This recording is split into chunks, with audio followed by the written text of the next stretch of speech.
Hey, what's up, everybody? This is Evan Carthy from evancarthy.com.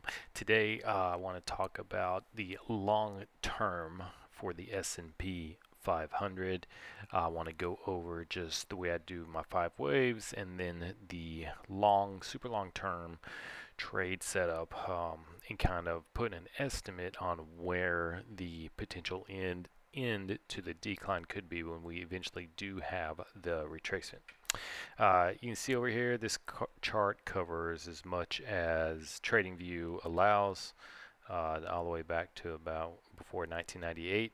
This is for the S&P 500 E-mini futures, looking at the weekly chart. So we'll just start with present day today, because I want to go over some of these other ones in the past just to show you how I got here today. So I have them labeled down here. There's the 0, there's the 1, there's the 2, 3, 4 during the COVID sell-off, and then 5 still climbing higher right up here. So let's start back over here real quick. This shouldn't be too long of a video, but I just want to show you what I am looking for and how I came to it. So starting back, I wish I went back further so I could do the move up right here, but all the S&P 500 so far has been really nice 5-wave moves, and they've fit a trade target that I'm looking for, or that I do look for from this. I gave up trying to figure out where the end was going to be, the tops and bottoms for this, because it can go a lot longer than I ever dreamed of.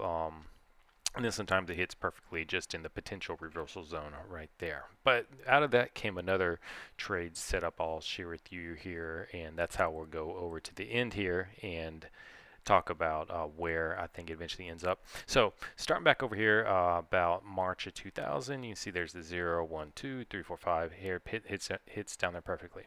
So then the trade setup that I look for is I take the shift pitchfork from the first point, third point, and fourth point. I think that's a little off right there. Yeah, there we go, right there.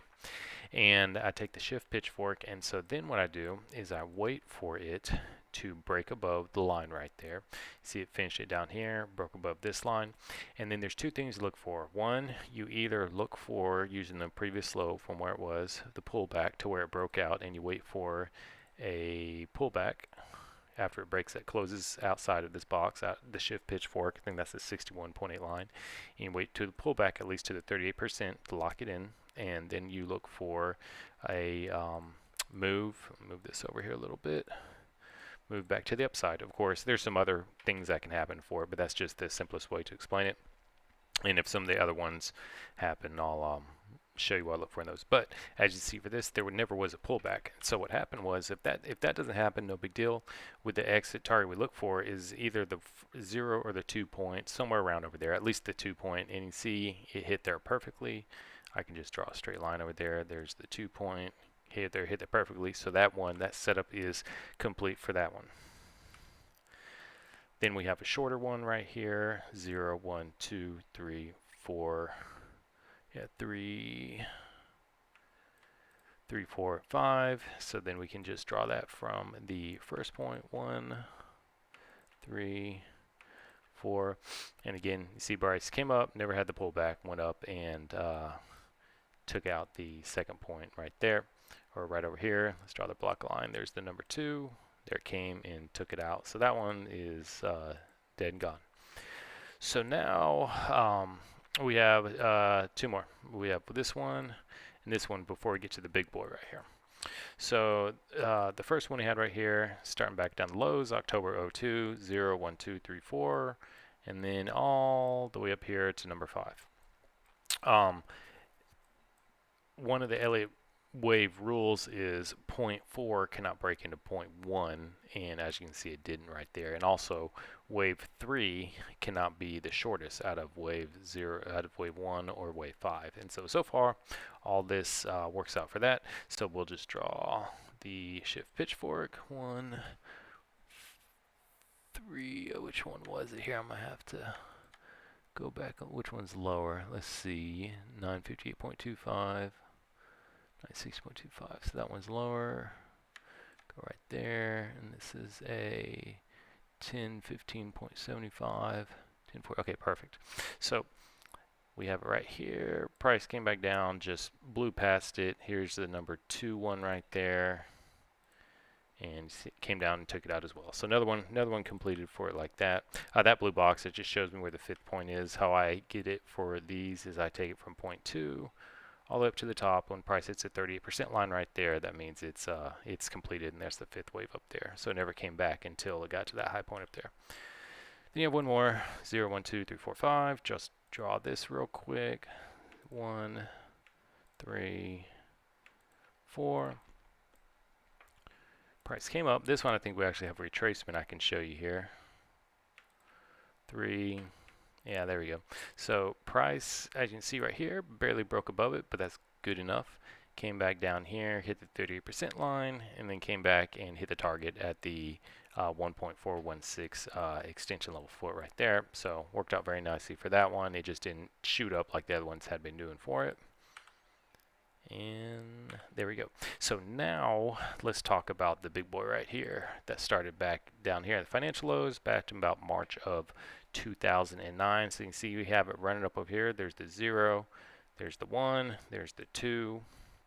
Now I looked for a couple different things for the 3 and 4, but couldn't find them because none of them came up and hit the 1.416, which would be kind of that reversal zone I look for the 5th point for right there. So 0, 1, 2, 3, 4, and as you can see, it came back in here into it broke the line, which is the 1 point. So obviously you can't do that. So you just keep on moving it up. Now this one, it would have worked out, but the problem with it is there was never a pullback. Let's move this up to point number 2 right here. There was never a pullback back to the 38% line. As you can see, I keep dragging it up. It never comes back, never comes back. So what happens with that is this cannot be the 3, 4 point. So the 2, 1, 2. This one can't be the third wave right here, because this would make it the shortest wave, either if it was right here or right here. Because as you can see, this has 1937, and then this one would have 1825. So that makes it shorter than this wave. And now the 5th wave is obviously 0, 1, 2. If that's 3, that's 4. Well, now it keeps on going and going and going. Because what we do is we go down here, and we look for a pullback to the 38% line. No, excuse me. We take it from here and we look for it pull back to the 30% line. So there it was right there, but it's still the shortest wave. So if we keep on moving it up, there's the closest one. It never comes down and hits the 30% line right there, so it's not valid. So we keep on moving up, moving up, moving it up, put it up here. It almost hits right here. This was the 2016 election around over there, I believe. Yeah. This cycle over here never came down there and hit it, so it keeps on moving up, moving up, moving up, moving up. And we only get it when we had when the markets were going crazy for the coronavirus last year, had just hit all the markets, and we had that super sharp sell-off right there. And so that's what locked it in right there. 3, 4, and then it moved up and hit the 5th point right up there into the box. You can see it that I drew right there. That's the 1.416 to the 1.618 level. So it's in there right now. So that sets it up. It is finally the 5th wave as it hits. So now what we're looking for within it is a pullback finally. And so doing what we did for the last ones, we just draw the shift pitchfork from the first point right here. Let's make sure this is the highest one. 1216.75.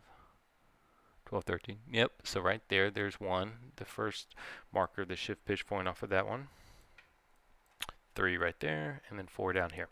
So with that being said, as far as how high this could go, unfortunately I don't know. I used to look at using point 2 to 1 for it, but I quit doing that.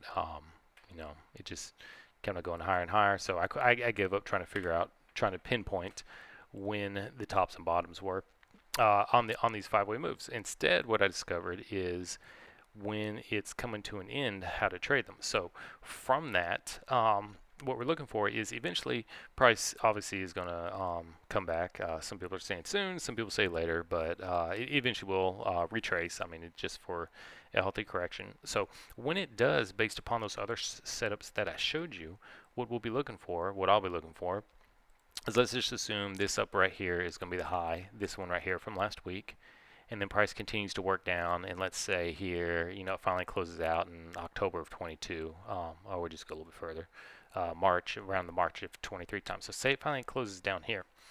So what we would be looking for is it to close outside this, and let me just show you the, let's see, is this it? Yeah, let me just show you how I have it set up for the shift pitchfork. So I just use the 0.5 line and the 1.618 line. That's what the purple line is right there. So when it closes outside of that right there, then we look for the pullback. And where'd the other arrow go? There we go. So we look for the pullback, at least to the 38% line, and then we look for a movement off of that. Of course, it can go higher than 38% line, but that's just what we do to lock it in right there. And we look for it to go down to the 1418.75. That's just an example of what I'm looking for. I'm not saying that's what's going to happen. Price could go higher from where it is right now, but that's just what I would be looking for it. So there are a couple of other ways to trade off that though, that may not happen. But the first thing we're always looking for is price to break out of this 1.618 line. So I just showed you the retracement down to this one we're looking for. If that happens, the second one is like you saw from the other ones, price just continues to shoot down lower and just keeps going lower, lower, lower, lower. Goes and hits the number 2 stop down here from the number 2 wave, from it down around 1,000 points, and that'd be absolutely horrendous. So that is another option from it.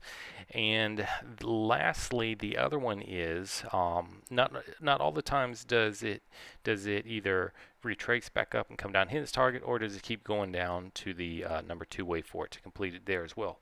Sometimes what it does after it closes outside of this right there, it just starts going the other way. So if price keeps going the other way, other way, other way, we're still looking for the movement back down to the 1.416 until price breaks it up here. Price breaks the 100% line or the previous swing high from that move right there.